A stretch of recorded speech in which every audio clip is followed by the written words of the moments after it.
ketika kamu melakukan perjalanan ke suatu tempat yang baru, kamu merasakan perjalanan itu sangat lama dan membosankan. Tapi, kenapa ketika pulang terasa lebih cepat? Padahal kamu melewati rute yang sama, belahan bumi yang sama, zona waktu yang sama, dan jarak yang ditempuh pun masih sama persis. Nah, si Min tahu betul ini. Sampai sekarang masih ada yang belum tahu alasan kenapa perjalanan pulang terasa lebih cepat daripada pergi. Nah, mungkin kamu salah satu di antaranya kan? Dilansir dari akupaham.com, fenomena perjalanan pulang terasa lebih cepat dibandingkan dengan perjalanan pergi ini, itu memiliki alasan ilmiah loh.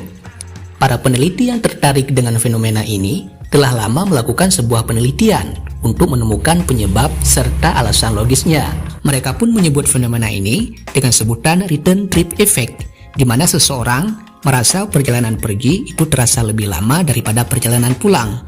Dan itu semua merupakan efek dari cara kerja otak kita. Nah, ada dua kesimpulan mengenai fenomena ini.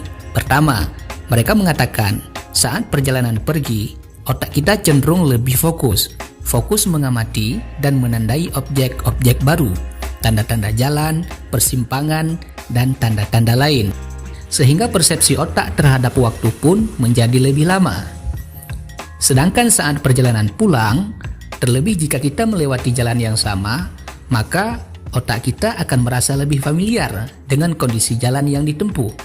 Nah, dengan begitu, otak kita tidak akan terlalu fokus, yang berimbas pada persepsi otak terhadap waktu menjadi lebih singkat.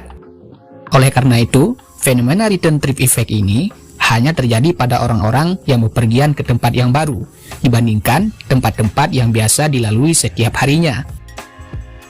Adapun pendapat kedua adalah karena ekspektasi kita terhadap waktu, cara otak kita ketika menafsirkan waktu. Sebab, otak akan bertanya-tanya kapan diri kita akan sampai. Otak akan menafsirkan setiap perjalanan berangkat dan menebak-nebak tujuan, sehingga otak akan merasa jauh lebih waspada saat perjalanan berangkat. Analogi mudahnya, panci yang ditunggu tidak akan pernah mendidih. Begitu juga perjalanan ke tempat yang baru serasa tidak akan sampai.